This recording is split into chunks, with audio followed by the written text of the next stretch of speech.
ఆంధ్రప్రదేశ్ అభివృద్ధికి నాది పూచి అంటూ మొదటి నుంచి పనిచేస్తున్నారు. అభివృద్ధికి మార్గనిర్దేశం చేస్తున్నారు. కేంద్రం నుంచి రాష్ట్రానికి ప్రాజెక్టులు తీసుకురావడానికి తన వంతు కృషి చేస్తున్నారు. అవినీతి రక్కసిపై పోరాటం చేస్తూ ప్రజల సంపద ప్రజలకే చేరాలన్న పోరు బాటలో ఆయన ముందు నిలుస్తున్నారు. అధికారాన్ని చేపట్టిన నాటి నుండి నేటి వరకు ఎప్పుడూ కూడా సంక్షేమమే ఆయనది. నిత్యం ప్రజలకి అందుబాటులో ఉంటూ వారి ఆకాంక్షల మేరకు పాలన సాగిస్తూ ఉన్నారు. ఎన్నికల్లో ఇచ్చిన హామీలు ఏ విధంగా భరోసా ఇచ్చారో అదే విధంగా ఆంధ్రప్రదేశ్లో యువతను మేల్కొల్పే బాధ్యతను కూడా తీసుకున్నారు. పాలనపై పూర్తి స్థాయిలో దృష్టి పెడుతూ ఆంధ్రప్రదేశ్ను నవ్యాంధ్రగా తీర్చిదిద్దే క్రమంలో అలుపెరుగని బాటసారి మన ఉప ముఖ్యమంత్రి వర్యులు శ్రీ పవన్ కళ్యాణ్ గారిని మాట్లాడవలసిందిగా మనవి చేస్తున్నాం.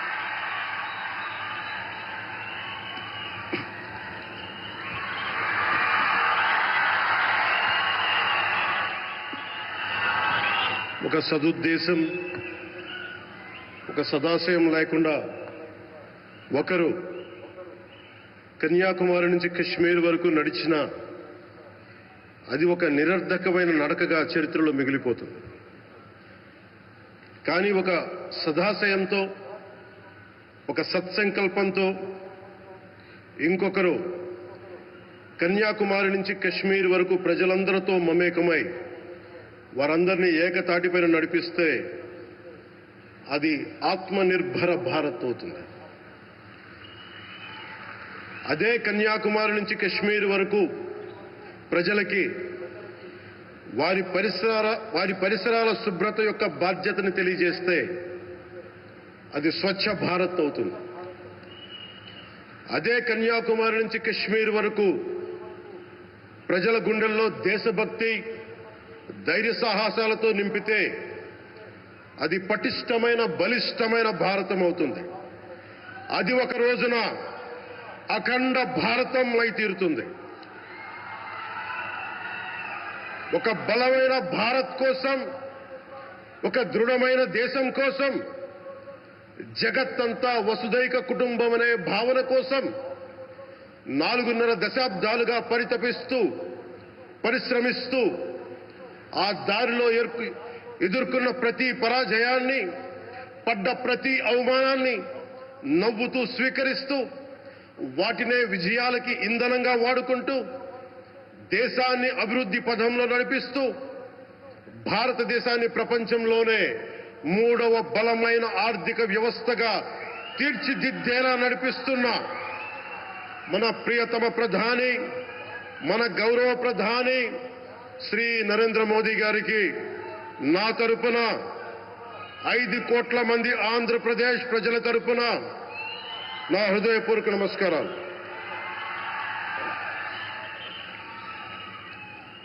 విద్యార్థి నాయకుడిగా రాజకీయాల్లో ప్రవేశించి రెవెన్యూ మంత్రిగా, ఆర్థిక మంత్రిగా మొదలై తెలుగుదేశంకి రథసారథి అయి 4వసారి ముఖ్యమంత్రి అయి తెలుగు ప్రజల్ని అభివృద్ధి పథంలో నడిపిస్తున్న దార్శనికులు, రాజకీయ ఉద్దండులు గౌరవ ముఖ్యమంత్రి శ్రీ నారా చంద్రబాబు నాయుడు గారికి నా హృదయపూర్వక నమస్కారం.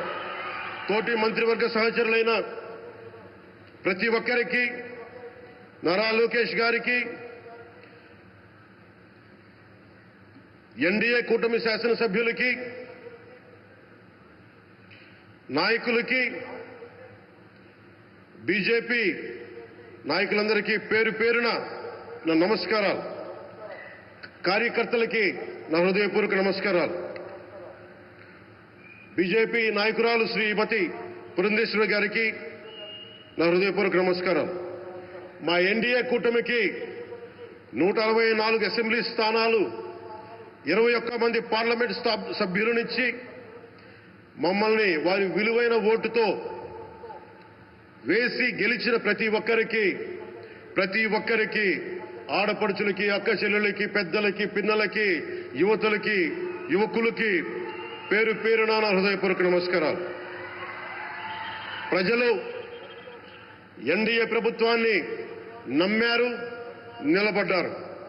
అలా నిలబడినందుకే ఈ రోజున మన గౌరవ ప్రధానమంత్రి గారి సారథ్యంలో ఈ ప్రారంభోత్సవాలు గాని, శంకుస్థాపనలు కానీ, అది దక్షిణ కోస్తా రైల్వే జోన్ కావచ్చు, కృష్ణపట్నం ఇండస్ట్రియల్ పార్క్ కానీ, గ్రీన్ హైడ్రోజన్ హబ్ కానీ, అనకాపల్లి బల్క్ డ్రగ్ పార్క్ కావచ్చు, 6 కొత్త రైల్వే ప్రాజెక్టులు కావచ్చు, వీటన్నిటిని పెట్టి వచ్చే పెట్టుబడి దాదాపు 2,10,000 కోట్ల రూపాయల పెట్టుబడులు, 7.5 లక్షల మందికి ఉపాధి అవకాశాలు. అవినీతితో కూరుకుపోయి ఉపాధి అవకాశాలు లేక, ఉద్యోగ అవకాశాలు లేక విలవిల్లాడుతున్న సమయంలో మీరు నిలబడ్డారు. అందుకే ఈ రోజున ఈ 2 లక్షల పైచిలకు పెట్టుబడితో 7.5 లక్షల ఉపాధి అవకాశాలు లభించి మనందరికీ ఇచ్చినందుకు మనస్ఫూర్తిగా ప్రధానమంత్రి శ్రీ నరేంద్ర మోదీ గారికి చేతులెత్తి నమస్కరిస్తున్నాం. ఇవి కాకుండా కొత్త హైవేల నిర్మాణం, విస్తరణ, అలాగే అమరావతి రాజధానికి పెట్టుబడులు, పోలవరంకి నిధులు, 15th ఫైనాన్స్ కమిషన్ నిధులు కానీ, జల్ జీవన్ మిషన్ కోసం ప్రతి ఇంటికి నీరు, రక్షిత మంచినీరు రావాలి ఆయన ఆకాంక్ష, ఆయన ఆశయం. మనకు గంట కాదు 24 గంటలు రావాలని పడ్డ తపన ప్రధానమంత్రి గారిది. వీటన్నిటికీ చేయగలుగుతున్నాం, ముందు ప్రారంభించామంటే మీరు మా మీద పెట్టిన భరోసా, మా మీద పెట్టిన నమ్మకం, గౌరవ ప్రధానమంత్రి గారి మీద మీరు చూపించిన నమ్మకం. ఈ రోజున అది 2 లక్షల పైచిలకు పెట్టుబడులుగా ఇక్కడికి వచ్చింది. ఎక్కడో మన మారుమూల గ్రామాల్లో 70 సంవత్సరాల పాలనలో గ్రామాలకి రోడ్డు లేదు. ప్రధానమంత్రి సడక్ యోజన కింద ఈ రోజున మనం మారుమూల గిరిజన గ్రామాల్లో కూడా రోడ్లు వేయగలుగుతున్నామంటే దానికి ముందుండి మాకు వెన్నుతట్టి మాకు నిధులు సమకూరుస్తుంది నరేంద్ర మోదీ గారు. భారతం అభివృద్ధి పదంలో ఎందుకు చేశారు ఇవన్నీ అంటే, భారతదేశం అన్ని రాజ్యాలు, అన్ని రాష్ట్రాలు ఏ ఒక్కరు కూడా అభివృద్ధిలో వెనకపడకూడదు. అది మనకి తెలంగాణ కావచ్చు, ఆంధ్రప్రదేశ్ కావచ్చు, ఆంధ్రప్రదేశ్లోని ఉత్తరాంధ్ర, రాయలసీమ, మనకి కోస్తాంధ్ర కావచ్చు, ఎక్కడా కూడా ఏ ప్రాంతం కూడా వెనుకపడకూడదు. అభివృద్ధిలో అందరికీ సమాన వాటా ఉండాలని చెప్పే ఈరోజు ఇన్ని పెట్టుబడులు. ఈ మోదీ గారి సంకల్పానికి, సహకారానికి, ఆయన గైడెన్స్ కి మనస్ఫూర్తిగా నా కృతజ్ఞతలు. 5 ఏళ్ల అవినీతి అరాచక పాలనలో ఆంధ్రప్రదేశ్ అంధకారంలో కూరుకుపోయినప్పుడు ఆ రోజున మన ముందుకొచ్చి మేము ఎన్డీఏ కూటమితో మనం నిలబెడదాం, ఆంధ్రప్రదేశ్ ప్రజల ఆకాంక్షలు నిలబెడదాం, అభివృద్ధి పదంలో నడిపిద్దామని చెప్పి ఆ రోజు ఆశాజ్యోతిలో నిలబడ్డారు.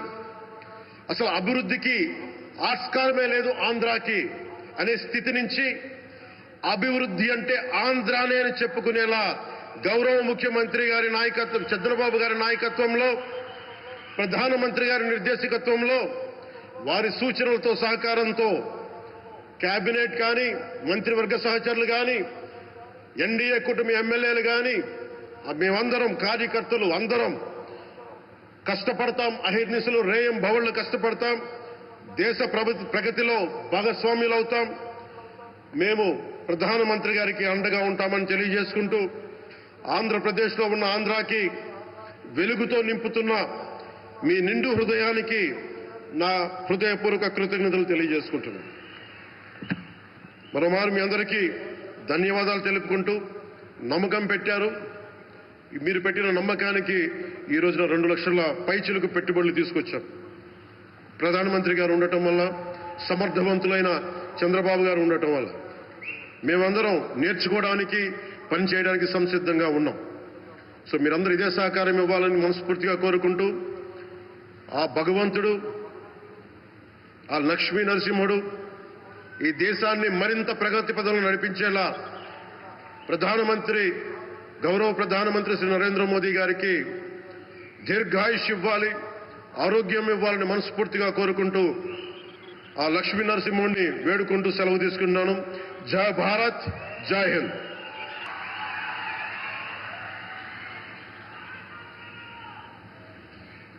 Thank you, sir. Thank you very much.